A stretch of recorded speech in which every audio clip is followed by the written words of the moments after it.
दीपावलीच्या खूप खूप खूप साऱ्या शुभेच्छा. लहानांपासून मोठ्यापर्यंत आपण सर्वजण ह्या उत्सवाची वाट पाहत असतो. दिवाळी, दीपावली, दिव्यांचा उत्सव, रोषणाईचा उत्सव, नकारात्मकता दूर करून सकारात्मकतेचा उत्सव, अंधारातून प्रकाशाकडे जाणारा हा उत्सव. मित्रांनो, सकाळी लवकर उठून अभ्यंग स्नान करणं, दारामध्ये रांगोळी काढणं, बाहेर आकाश दिवा आणि पणत्यांचा प्रकाश उजळत असणे, ह्या गोष्टीची मजाच काही और आहे. आणि दिवाळी सकाळ झाल्यानंतर मग आपल्याकडे येतो तो आपला फराळ. फराळ खायला कोणाला आवडत नाही. सर्वजण आनंदात असणारा हा उत्सव. आणि ह्या उत्सवाच्या 5ही दिवसाची सुरुवात होते ती म्हणजे होते अभ्यंग स्नानाने.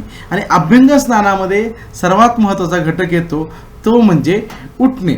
आणि हेच उठणे आपण घरच्या घरी कसे तयार करू शकतो, ओरिजिनल उठण्याचे फायदे काय आणि ओरिजिनल उठणं कसं लावावं, ह्या सर्व गोष्टींची चर्चा आपण आत्ता ह्या व्हिडिओमध्ये करणार आहोत.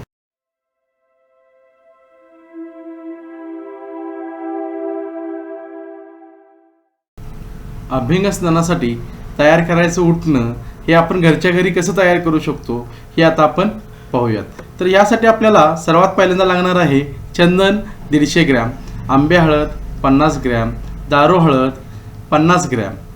त्यानंतर आपण घेतो आवळा 150 ग्रॅम, हिरडा 25 ग्रॅम, बेहडा 25 ग्रॅम, जटामांसी 25 ग्रॅम, सुगंधी कचोरा 50 ग्रॅम, नीम 25 ग्रॅम, मंजिष्टा 50 ग्रॅम, सारिवा 50 ग्रॅम, गुलाब पाकळी 150 ग्रॅम, तुळस 25 ग्रॅम, नागरमोथा 150 ग्रॅम, ज्येष्ठ मध 50 ग्रॅम, संत्रा साल 50 ग्रॅम, उशीर 50 ग्रॅम, मसूर डाळ 150 ग्रॅम.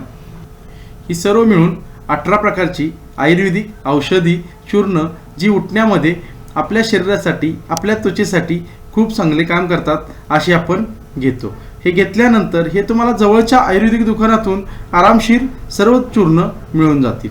हे चूर्ण आपल्याला नंतर एक एक करत एका भांड्यामध्ये सर्व मिक्स करायची आहेत. ही चूर्ण आपण उठणं करताना वापरताना एका चाळणीने चाळून घ्यायचं, म्हणजे त्याच्यामध्ये गुठळ्या वगैरे राहत नाहीत.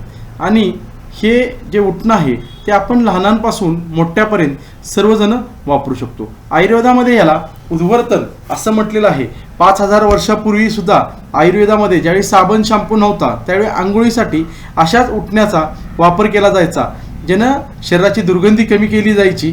त्याचबरोबर शरीराला त्वचेला एक चांगली कांती मिळण्यासाठीही ह्या उठण्याचा खूप सारा उपयोग होत होता. मित्रांनो, दिवाळीमध्ये उठण्याने आंघोळ करण्याची मजाच काही और आहे. आणि हे उठणं तयार करताना जर आपण घरगुती पद्धतीनं घरच्या घरी जर उठणं तयार केलं असेल, स्वतःच्या हातानं उठणं जर तयार केलं असेल तर त्या उठण्याचा क्या बात आहे.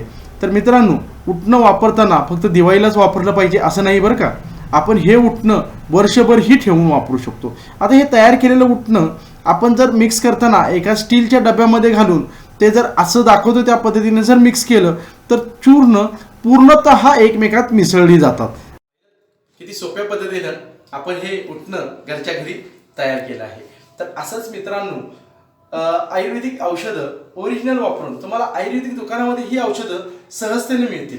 तर ती वापरून घरच्या घरी उठणं नक्की तयार करा आणि कमेंटमध्ये उठणं लावल्यावर आम्हाला नक्की कळवा की हे उठणं लावल्यावर तुम्हाला कसं वाटलं.